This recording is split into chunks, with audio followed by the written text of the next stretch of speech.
Hey, small group. Welcome to another Wednesday night. Glad you're here. Thanks for coming. We are excited to jump into James chapter 5, verses 7 through 12 tonight.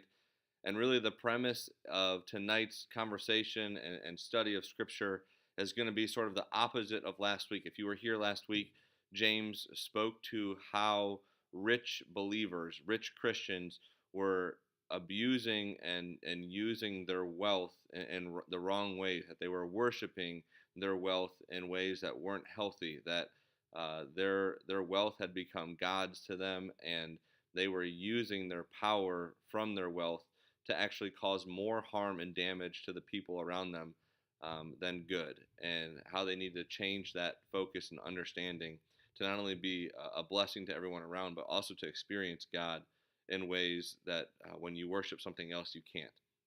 Well, then tonight, James is going to flip the script and he's actually going to start talking to those folks, the poor and the oppressed, and talk to them about, despite all these rich believers who are putting you through a lot of pain and suffering, despite whatever life conditions and situations you might find yourself in, that we as believers should never take our eyes off of Christ and the hope and the promise and the comfort that comes from Jesus Christ. Comes from Jesus, who was fully God yet fully human. That everything and anything that you and I will go through in this life, Jesus experienced it firsthand, if not to the worst degree.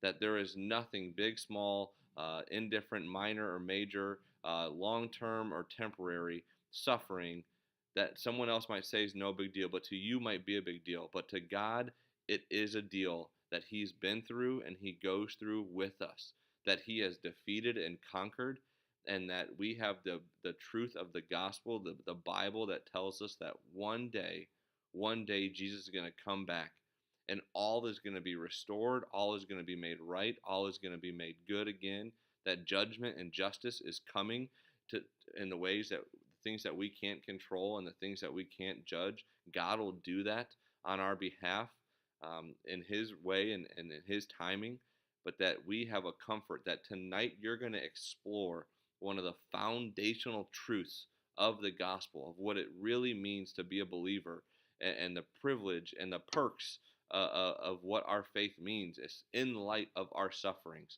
That the gospels, the Bible doesn't deny that suffering won't happen, that you won't experience suffering of many different kinds in this life, probably even more as a believer. But man, the hope and the comfort that we have, and even the joy that we can find in our sufferings, cannot be found anywhere else. And so I hope that you guys get a chance to explore that. I hope that you get a chance to just peel back what James is talking about in chapter 5, verses 7 through 12. Really have an open, honest discussion about where you're suffering, regardless of how what other people might think and view or define suffering. Where are you suffering right now as a teenager, as a middle schooler, as a high schooler? Where are you experiencing God's hope and comfort in the midst of that? Where are you not experiencing it?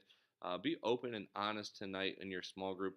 Look for what James says we should do in the midst of our suffering as believers, how we can be a blessing to other believers, and try to put together this puzzle that James is playing out in front of us as to how our faith comes alive even in the midst of our suffering. So excited, have a great time tonight, looking forward to it, and I will see you guys later. Bye.